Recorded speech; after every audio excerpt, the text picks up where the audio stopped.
दोस्तों, वर्तमान सरकार जो है भारत सरकार का 11 साल, उसमें नरेंद्र मोदी जी का जो है 10 साल के बाद 11वां साल चल रहा है। ये तीसरा टर्म काफी सीधा लेदर हो गया।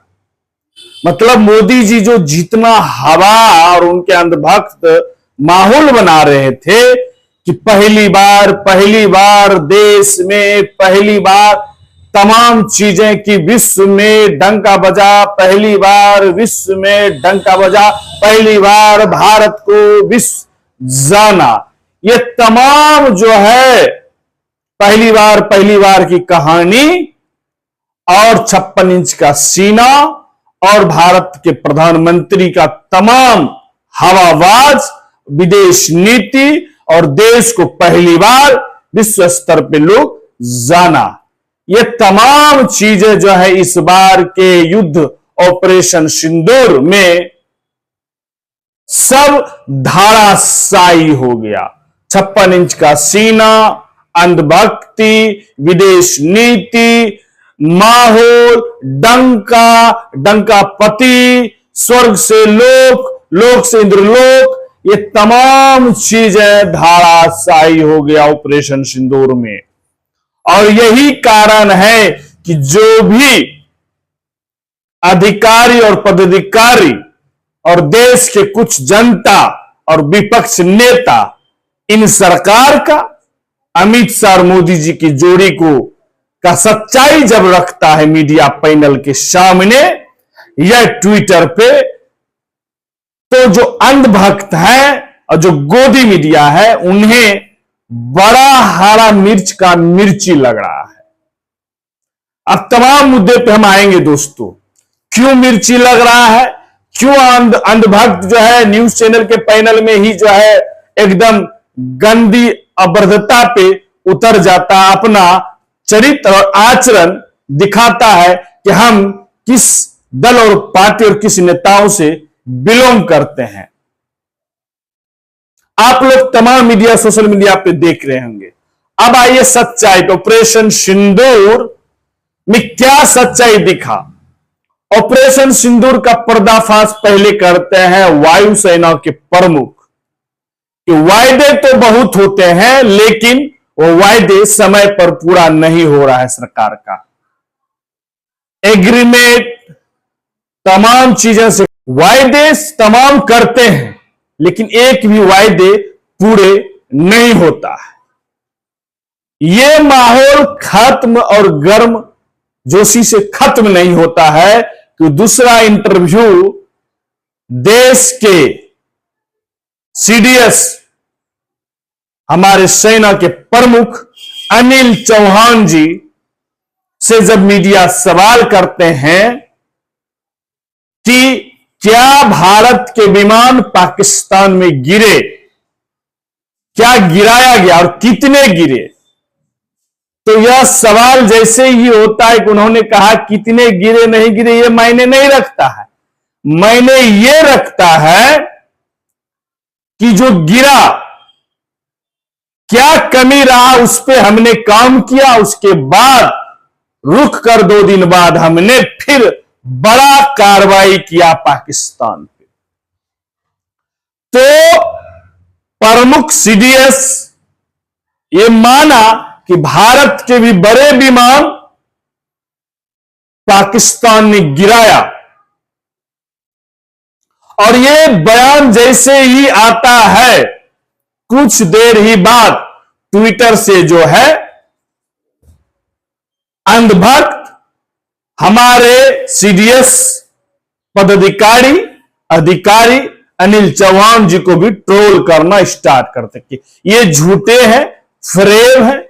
ये आप देख सकते हैं कि देश के वीर जवान को भी, उनके अधिकारी को भी ये अंधभक्त इतने हो चुके हैं, अपनी राजनीतिक रोटी को सेकने के इतने अंधभक्त हो चुके हैं, गोबर भक्त भी कहिए हो चुके हैं कि आप किसी को भी ट्रोल करेंगे। आपने देखे ना, विदेश सचिव की बेटी को भी ट्रोल कर दिए, एक नौसेना की पत्नी को ट्रोल कर दिए। अब हमारे देश के सीडीएस अनिल चौहान जी को भी ट्रोल कर रहे हैं। तो क्या इस देश में सच्चाई की सरकार का रखना गुनाह है? क्या इस देश में सरकार को आईने दिखाना गुनाह है? कि सरकार जो गलती कर रहा है, सरकार जो गलती कदम उठा रहा है, सरकार जो काम नहीं हुआ है उस पर वाहवाही लूट रहा है, जो सैनिक का, हमारे भारत के सैनिक का शौर्य होना चाहिए, सम्मान होना चाहिए, बैनर लगना चाहिए, तो वह राजनीतिकरण करके अपनी वोट बैंक को ऑपरेशन सिंदूर के तहत मांगना, उसके बाद ऑपरेशन सिंदूर के बिहाफ में हर घर सिंदूर बांटने का बात करना, ये तमाम चीज पर जिस तरह से पानी फेर दिया सीडीएस जी का बयान और वायुसेना के प्रमुख का भी बयान, आप समझ सकते हैं कि उन्होंने कहा कि हमारे जो विमान गिरे उस पे हमारे देश के सरकार को और हमारे रक्षा विभाग को काम करना चाहिए, उस तकनीकी पे। कहां हमारी तकनीकी में खामियां रही तो हमने उसे तंदुरुस्त किया और उसके बाद लंबा खेमा हमने तैयार करके पाकिस्तान को ध्वस्त किया। आई रिस्पेक्ट सीडीएस सर को कि उन्होंने अपनी कमी को भी रखा। क्या अगर हमारे अंदर कुछ कमी है तो क्या मैं उस कमी को नहीं जानकर अच्छाई की तरफ बढ़ूं, अपनी कमी का जो कमी है उसे मजबूत करूं, या उस कमी को पर्दे के पीछे छिपाकर देश को भ्रमित करूं, या सिर्फ अंधभक्त ही कर सकते हैं दोस्तों? क्योंकि इतना चापलूसी सही नहीं है, देश के लिए यह हानि पहुंचा सकता है। क्योंकि जब देश में अंधभक्ति इस तरह से हो जाए कि सरकार के खिलाफ एक भी बयान अगर आप चलाते हैं, सरकार के खिलाफ अगर आप बयानबाजी करते हैं, तो आपको देशद्रोह का केस, आप पे जो है पाकिस्तानी साजिश करने का केस लग जाएगा।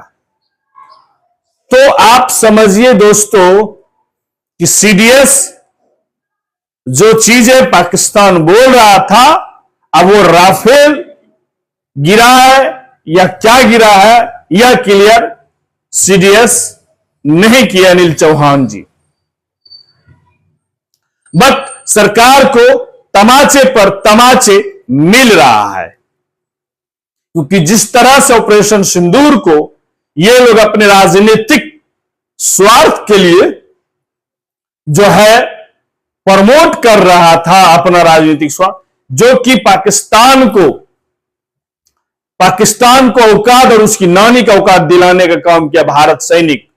सीडीएस जी ने बताया कि हमारी तकनीकी चूक थी, लेकिन हम उस तकनीकी चूक को तंदुरुस्त करके हमने पाकिस्तान को करारा जवाब दिया, और ऐसा जवाब दिया कि पाकिस्तान देखते रह गया।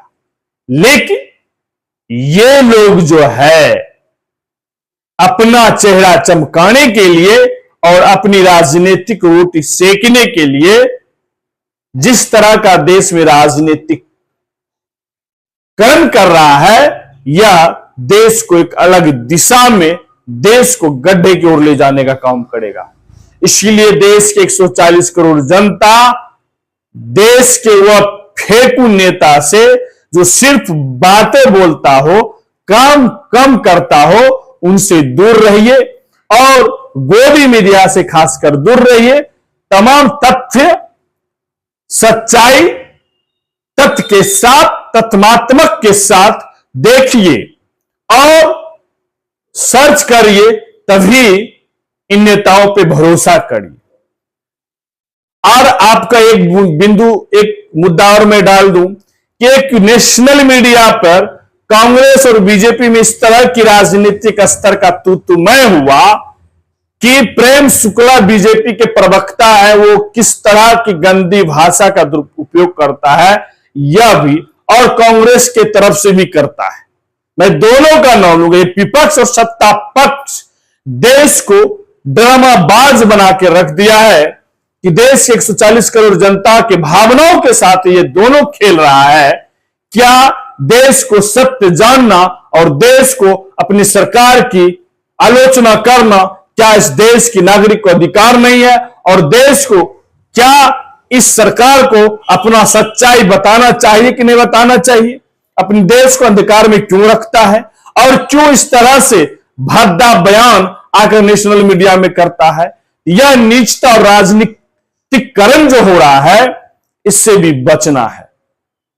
तो दोस्तों, मैं यह मुद्दा आपके बीच रख रहा था कि वर्तमान सरकार का जो है छीरा लेदर हो गया, गांव की भाषा में कहिए कि शर्मसार हो गया।